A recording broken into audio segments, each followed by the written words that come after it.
আমাৰ ৰাজ্যিক সভাপতি পদবী সাধাৰণতে 3 বছৰৰ পৰা 5 বছৰলৈকে থাকে।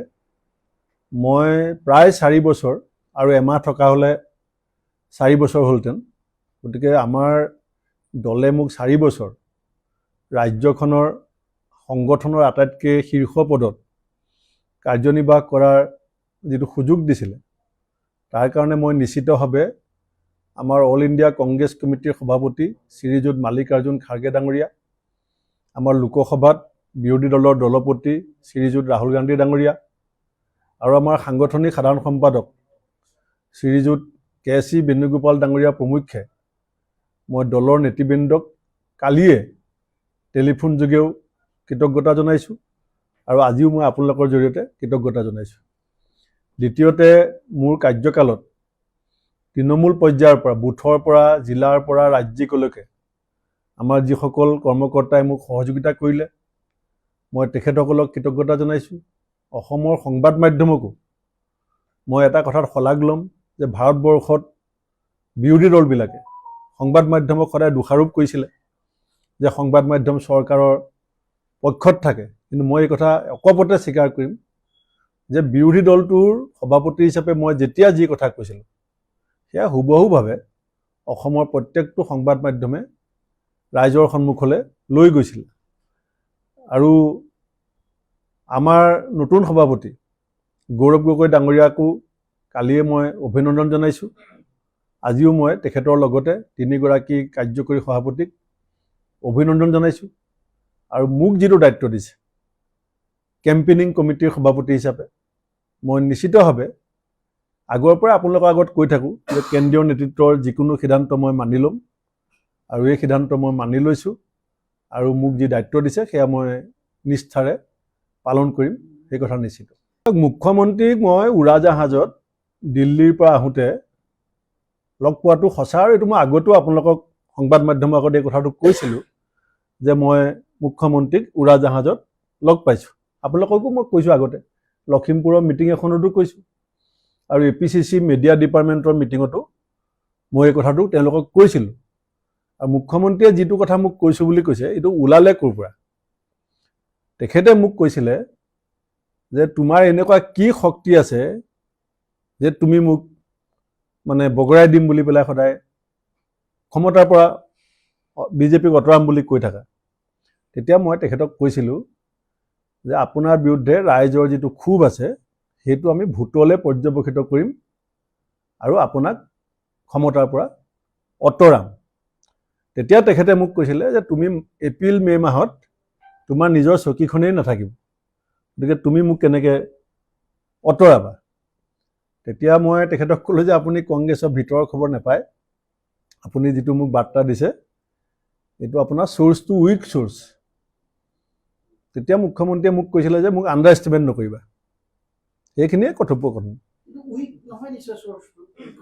সেইখিনি মই নকওঁ, সেয়া আপোনালোকে যিহেতু সুধিছে যে এনেকুৱা কথা হৈছিল নেকি, প্ৰসংগটো ক'ৰ পৰা আহিছিলে মই এইটো কৈ দিছোঁ। সেইটো নহয়, সেইটো নহয়। মই প্ৰদেশ কংগ্ৰেছৰ সভাপতি হৈছোঁ। আজি মোক দিলেই ভাল, মোক আঁতৰাই দিলেই বেয়া, সেই ধৰণৰ দৃষ্টিভংগী মোৰ নাই। চাওক, এই ইছ্যুটো সম্পৰ্কত আমাৰ দলৰ জ্যেষ্ঠ নেতা প্ৰদেশ কংগ্ৰেছৰ প্ৰাক্তন সভাপতি ৰিপুণ বৰা ডাঙৰীয়াই আমাৰ যিটো দলীয় স্থিতি সেইটো অতি সুন্দৰভাৱে আপোনালোকৰ সন্মুখত ব্যাখ্যা কৰিছে। গতিকে এইটো মই তেওঁৰ ষ্টেণ্ডটোৱে আমাৰ চবৰে ষ্টেণ্ড, সেইটো অফিচিয়েল ষ্টেণ্ড, সেইটোত মই আৰু ক'বলগীয়া আছে বুলি নাভাবোঁ। ARDFৰ ক্ষেত্ৰত মই সভাপতি হোৱাৰ আগতেও যিটো মোৰ স্থিতি আছিলে, আজিও মোৰ সেইটোৱে স্থিতি। সভাপতি হোৱাৰ আগত যেতিয়া ৰিপুণ বৰা ডাঙৰীয়া সভাপতি আছিলে, তেতিয়াও মই কংগ্ৰেছ নেতৃত্বলৈ চিঠি লিখিছিলোঁ যে সাম্প্ৰদায়িক বিভাজনৰ ৰাজনীতি কৰা বিজেপিৰ লগত যেতিয়া আমি যুঁজি আছোঁ, তেতিয়া অন্য এটা সাম্প্ৰদায়িক শক্তিৰ সৈতে আমি হাত মিলাব নালাগে।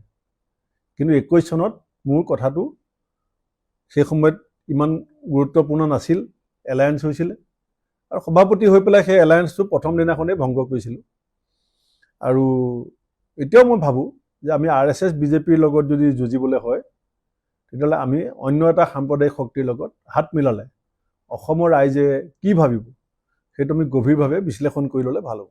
নাই, মই সেইটো যোৱা 15 তাৰিখে যেতিয়া কেন্দ্ৰীয় নেতৃত্বৰ মুখতে আলোচনা কৰিছিলে দলৰ এটা ৰিচাপুল সম্ভাৱ্য ৰিচাপুলৰ সম্পৰ্কত, তেতিয়াও মই কৈছিলোঁ যে এলায়েন্সৰ প্ৰয়োজনীয়তা, বিজেপি বিৰোধী মানুহখিনিক একত্ৰিত কৰাৰ প্ৰয়োজনীয়তা আছে। কালিও অখিল গগৈ ডাঙৰীয়া, লুৰিণ গগৈ ডাঙৰীয়া, অজিত ভূঞা ডাঙৰীয়া, আমাৰ মনোৰঞ্জন তলদুৱা ডাঙৰীয়া মোৰ লগত কথা পাতিছে। তেতিয়াও মই তেখেতসকলক কৈছোঁ যে আপোনালোকেও আন্তৰিকতাৰ প্ৰচেষ্টাটো অব্যাহত ৰাখক। ময়ো আমাৰ দলৰ ভিতৰত এই কথাখিনি ক'ম আৰু আমি আশাবাদী যে বিজেপি বিৰোধী মানুহখিনি গোট খালে অসমৰ ৰাইজেও আমাক ভাল পাব। গৌৰৱ গগৈ ডাঙৰীয়া ইতিমধ্যে 3বাৰ লোকসভা সাংসদ হিচাপে নিৰ্বাচিত হৈছে আৰু সংসদত ভূমিকা শত্ৰু মিত্ৰ সকলোৱে প্ৰশংসা কৰে আৰু অভিজ্ঞতাও যথেষ্ট হৈছে, দেখিছে ঠেকিছে। গতিকে মই ভাবোঁ যে তেখেত সফল হ'ব আৰু সফলতা অকল কেন্দ্ৰীয় নেতৃত্বই নহয়, আমি সকলোৱে কামনা কৰিছোঁ। চাওক, মই কোনোদিন সভাপতি হ'বৰ কাৰণে দিল্লীত ডেলিগেশ্যন পঠোৱা নাই আৰু মই কোনোদিনেই মোক সভাপতি ৰাখিবৰ কাৰণে কোৱা নাই। মই আপোনালোককে সাক্ষী, মই সদায় কৈছিলোঁ যে কেন্দ্ৰীয় নেতৃত্বই যদি মোক এটা হোৱাটছআপ মেছেজো দিয়ে মই দায়িত্ব এৰি দিম। আৰু মোক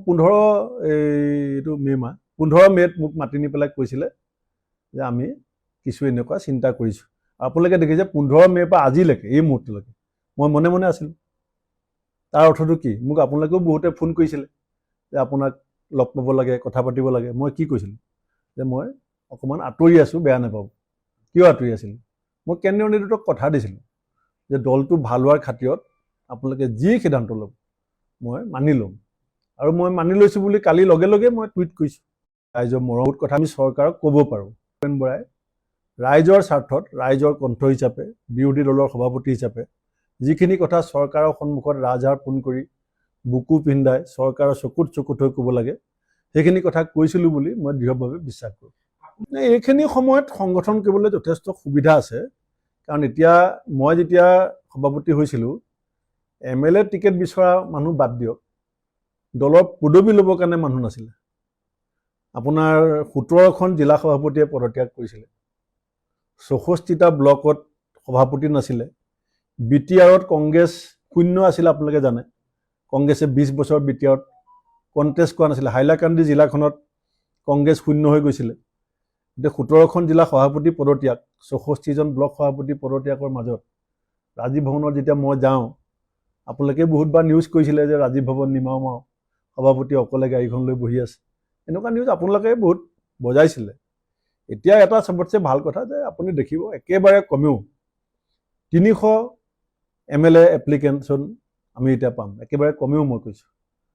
গতিকে তাৰমানে 300 গৰাকী সেনাপতি সমষ্টি ভিত্তিক এতিয়া ৰেডি হৈ আছে, যোনে দলটোক নিজৰ নিজৰ জেগাত শক্তিশালী কৰিবৰ কাৰণে কাম কৰিব। আৰু পঞ্চায়ত ইলেকশ্যনত যদিও আমি ফলাফল ভাল হোৱা নাই, আমি নিজৰ শক্তিৰ এটা উমানো পাইছোঁ যে ইমান প্ৰতিকূল পৰিস্থিতি, হিতাধিকাৰী আঁচনি, চৰকাৰৰ আগ্ৰাসী ৰাজনীতি, ইমান ডাঙৰ কেম্পেইনিং চৰকাৰৰ, তাৰ মাজতো যিখিনি মানুহে বিজেপিৰ বিৰুদ্ধে ভোট দিছে সেই মানুহখিনিক যদি সমল হিচাপে লৈ আমি আগবাঢ়িব পাৰোঁ, সেই মানুহখিনিয়ে আমাক বহুত আগুৱাই দিব। নাই, মই দলৰ নেতা কৰ্মীসকলৰ মোৰ প্ৰতি যিটো ভালপোৱা সেইটো মই অত্যন্ত কৃতজ্ঞ।